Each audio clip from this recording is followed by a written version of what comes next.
As we approached from the air, Vietnam looked the same as 20 years ago, when other Americans saw this land for the first time, a patchwork quilt of green fields, of rice paddies, and wandering rivers.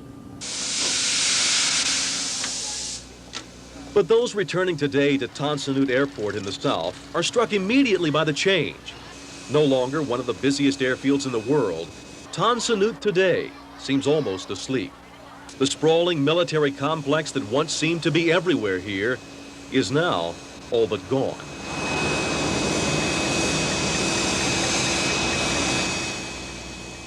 What the increasing flow of visitors find instead is a bureaucratic maze of security, of forms, and of questions. Something we can't show you much of, but something you should keep in mind. We largely only got to see on this trip what the government would allow us to see. What we heard, however, was far more candid, mainly because it's tough to keep secrets in a city of 6 million people. I think all 6 million people were in the streets the day we arrived. After you're hit by the heat and humidity, the next thing is surely the traffic. Then the crowds. And, of course, the sights, with probably no sight more thought-provoking than this one. A building surrounded by ominous but empty guard towers, a building that once belonged to the United States. 14 years ago this week, the attention of the entire world was focused on this building across the street, the U.S. Embassy in Saigon. But now, 14 years later, there is no U.S. Embassy here, and it's no longer Saigon, it's Ho Chi Minh City.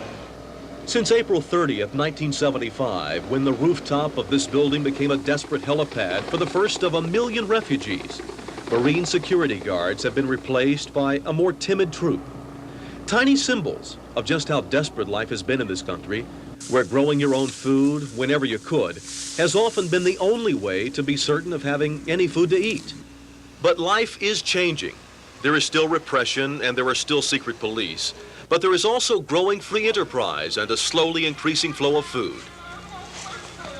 The central government admits it has nearly destroyed the economy, and many of the shackles of the communist government are falling in their frantic attempt to save the nation.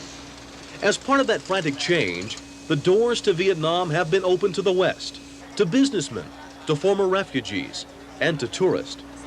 But also, among those coming back to Vietnam are the American Vietnam veterans, some of them coming back to help the Vietnamese people, possibly to win the hearts and the minds that they failed to win in a decade of war.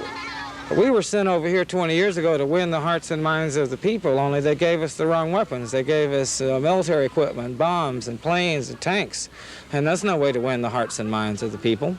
So we decided we would return with hammers and shovels and wheelbarrows and medical equipment, and this is what we're doing.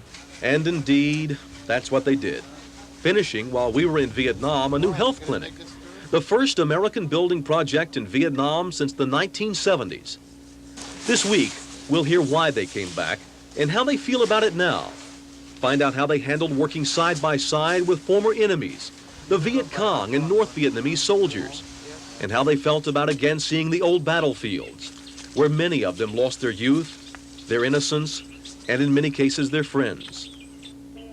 Now they've gone back to the land where it all began, to the land of Vietnam.